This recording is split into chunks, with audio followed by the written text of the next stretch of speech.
Comme un nouveau rideau de fer au cœur de l'Europe. Alignés sur 80 km, des blocs de béton de 3 tonnes, les dents de dragon.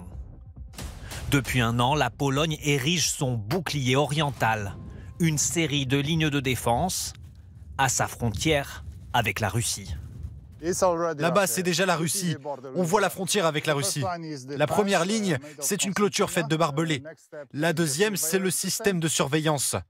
Ensuite, on a un fossé anti-char et ensuite les blocs de béton. Entre les blocs de béton, un espace est même prêt à être miné en cas d'attaque imminente.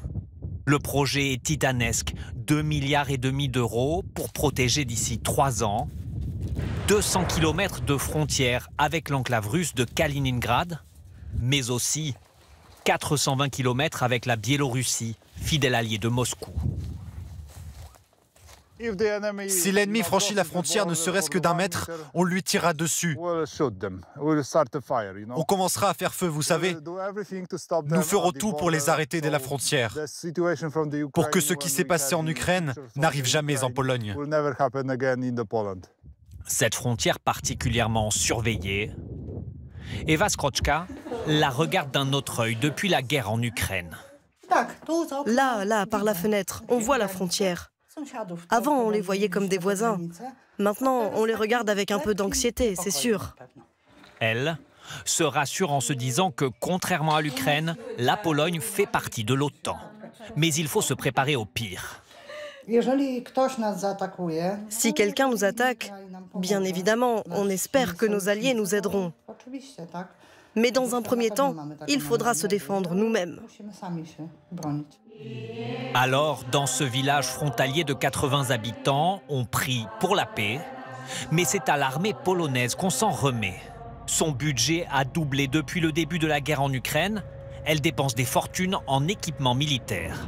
Le meilleur exemple, ce char coréen, prix catalogue 8 millions d'euros l'unité. Avec la stabilisation du canon, ça permet la continuité du feu, de continuer à viser tout en avançant à grande vitesse.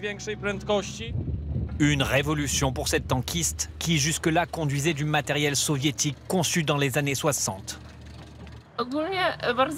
C'est vraiment super, parce que c'est un saut dans les nouvelles technologies.